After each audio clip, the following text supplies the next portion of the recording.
In this lecture, we'll talk about one of the first and simplest basic tools for doing an analysis of the strategic situation. It's called SWOT analysis: strengths, weaknesses, opportunities, and threats.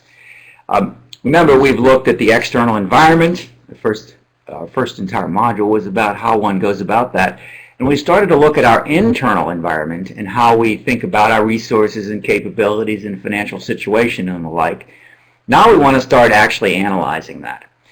And we think about this notion of a SWOT. Now, the first thing I want to say about the SWOT analysis is that it's not an end, it's a beginning. It's something to think of as a beginning, not as something that we do a SWOT and we're done. A lot of people, they say we're going to do strategy. Well, what are we going to do? We're going to do a SWOT. We do a SWOT analysis, and that's the end. Then they show the list, and that's the strategy. That is not strategy, and that's one reason I actually hesitate to talk about SWOTs, because people misuse them. They really are a way of helping you as a first step distinguish where you have some potential, where you have some weakness, where you can potentially make something into an opportunity, and where you really are in a danger of being under attack, under some sort of a threat. So it's the first step of framing out what the different situations that you face are, the SWOT. Internal strengths, internal weaknesses, market opportunities, and then external threats and what those might mean to us. Importantly, you make a list of all of these. Generally, this is done in a team environment. You sit around and you talk about it. What are some of the strengths? What are some of the opportunities? In fact, when you think about it, when you're doing sort of team exercises or whatever, the best thing to do for a SWOT is to have everyone having looked at the case and understood it, and then have the whole group develop the SWOT as opposed to one individual, which typically does not gather all the information that you're looking for.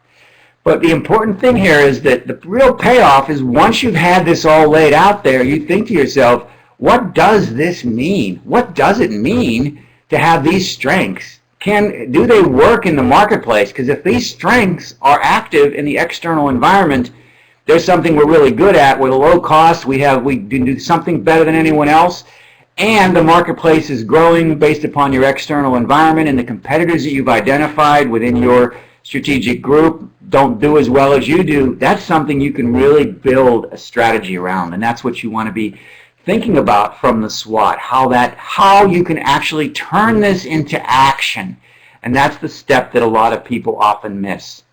You want to draw conclusions from all the SWOT listings about what you can do, and then start thinking about how you operationalize potential opportunities and how you protect and get ready to defend against potential threats.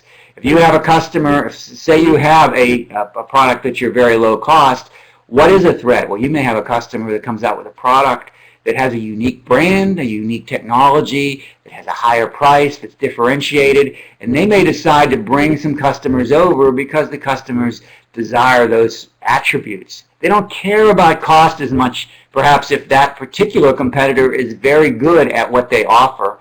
They add more value. We'll talk about the basic strategies in the next module, but they'll start to say, we can give you best value because we have a better product at a reasonable, valuable cost. Forget that low-cost person over at Walmart. We have something better over here at Nordstrom's. And we can also give you a good price, by the way. Right? So that's a value. So you can look at that's a value strategy, or best value. So you could have them, you could think of that as a threat. So that's what a SWOT does for you. It lays this out and it begins the process of trying to understand and figuring out where exactly you want to be focusing your energies, of taking your capabilities forward and taking your resources into the best way of utilizing those for strategic competitive advantage.